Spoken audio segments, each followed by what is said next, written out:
Greeting for the day? Every regulated entity in Singapore, be it a financial institution or a DNFBP, is required to develop and implement an AML program that can identify and manage the money laundering and terrorism financing risks effectively. However, despite having robust internal policies, procedures, and controls, the entities fail to adhere to AML regulatory duties and end up exposing the business to financial criminals. Hence, it is vital to recognize the gaps and deficiencies in the implemented AML measures and instantly remediate them.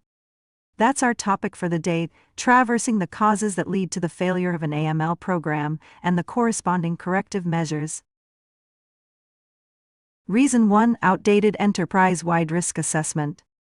The AML program, designed in line with the nature and size of the business, yields the anticipated outcome of effectively safeguarding the business.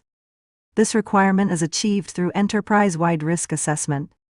If the methodology adopted for assessing the business risk is inadequate or does not consider all the risk scenarios, then the risk assessed is bound to be inconsistent and flawed.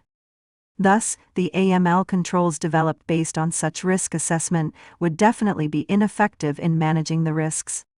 Reliance on the outdated or inconsistent risk assessment is one of the primary concerns contributing to AML program failure. It is important to remediate this and ensure that the business's risk assessment is up to date and relevant to the current risks the business may potentially face.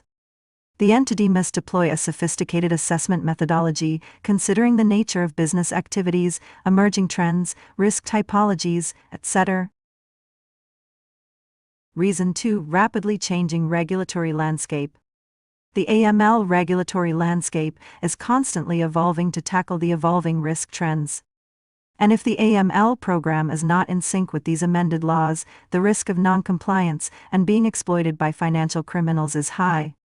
Many companies fail to keep pace with constantly reforming regulations and rely heavily on old-school measures and procedures to identify and manage the risks. To keep the AML program valid and relevant, the regulated entities must stay aware of the revised laws and compliance obligations. The entity must subscribe to or follow the authority's website or similar reliable source. It is also pertinent to remain abreast of the industry trends, which can be achieved by attending industry-specific webinars or engaging with peers. Reason 3: Lack of compliance culture and AML awareness. Isolated efforts by various stakeholders within the organization weigh down the strength of the AML program.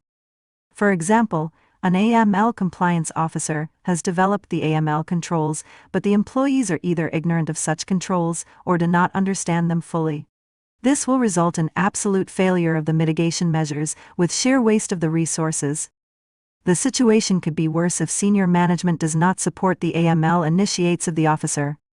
Such non-collaborative working adversely affects the success of the AML program and needs prompt attention to bring in a unified approach. The regulated entity must develop a robust AML training program for the staff, focusing on crucial AML aspects and job-specific discussions for the relevant employees. An understanding of individuals' responsibilities towards AML compliance must be created. Involvement and contribution of senior management are a must for setting the right compliance tone in the entity.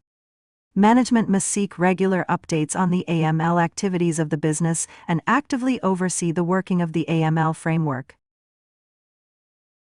Reason 4: Lack of resources in the compliance team. If one perceives the AML program as an additional expense with no purpose of its own in running the business, then the AML program and the business both shall collapse. For the AML strategy to function effectively, it must be backed up with the right resources. This set of resources could be a combination of an empowered compliance officer, competent employees, and advanced tools and solutions which help easily detect and mitigate MLFT risks. To implement the AML program in its true sense, the entity must invest in the compliance department and emerging technologies to create an impenetrable shield around the business. Reason 5: Absence of timely review.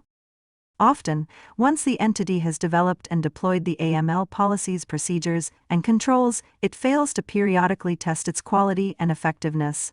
Unless reviewed and modified from time to time, the old and irrelevant AML program is meant to be a failure.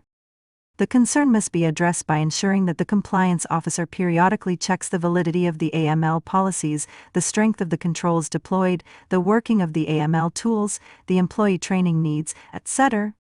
To foster this regular review, the entity must implement an independent AML audit function to obtain an unbiased view of the entity's AML program. Hope this discussion reinforces the AML program, protecting your business. Stay tuned for more informative videos. Thank you.